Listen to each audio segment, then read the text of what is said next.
2 years, I lived in Honduras, a small nation in Central America. I was surrounded by beauty, lush mountains, coffee farms, hospitable people. But I also came face to face with violence, exploitation, and corruption, essentially injustice. I wanted to act, but I'm a musician. How could music confront these problems? One day, a Honduran professor gave me a book. It had a scarlet cover and a picture of an old man on the back. The book was called Pedagogy of the Oppressed by Paulo Freire. What I read changed everything. I learned that Paulo Freire, a Brazilian literacy teacher, was widely considered the most influential educational theorist of the 20th century. He believed that education was the path to a more peaceful and equitable world. For Freire, education is about seeing the world as it truly is, its injustices and inequalities, and feeling empowered to rectify those injustices. So maybe I should teach music, I thought. But it turned out Freire had a limited influence on music education.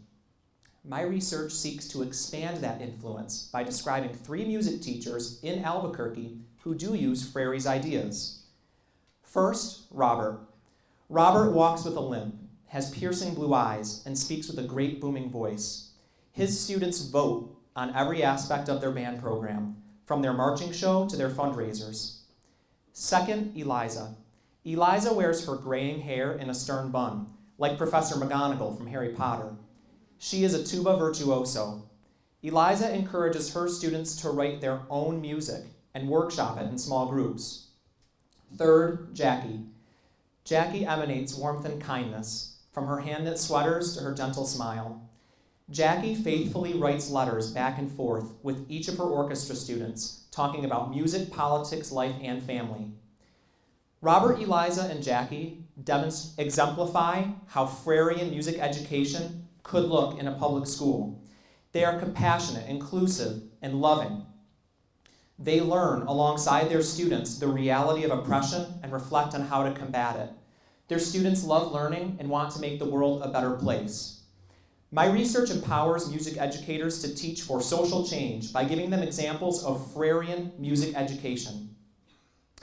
9 in 10 American students who face racism, poverty, and climate change, attend public schools and take music classes.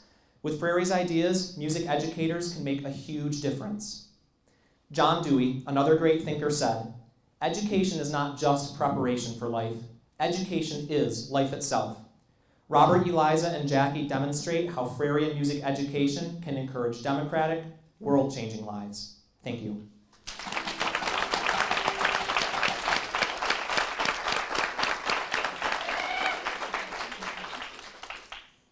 Thank you, Tyler. Tell us where you're from. I'm from Muskegon, Michigan. And what is your instrument in music education? I play the trumpet. And did you ever think that you would end up going down this route that you've gone down? Well, I'll tell you one thing. It helps a lot to have to be in front of people all the time. But no, I never really thought I did, but I just love students, and I love the idea that we can make the world better, and I love music. So for me, this is how I've ended up, and I feel like it is the perfect realization of my vocation. And how did you choose UNM? 2 reasons. My high school band director went here and then moved back to Michigan to be in the snow. And the second reason is, after living in Honduras, I became very passionate about living near the border. I have a lot of friends who have come through this area, and it's important to me to be in a place where I can be supportive of those people. Great. Thank you, Tyler. Thank you.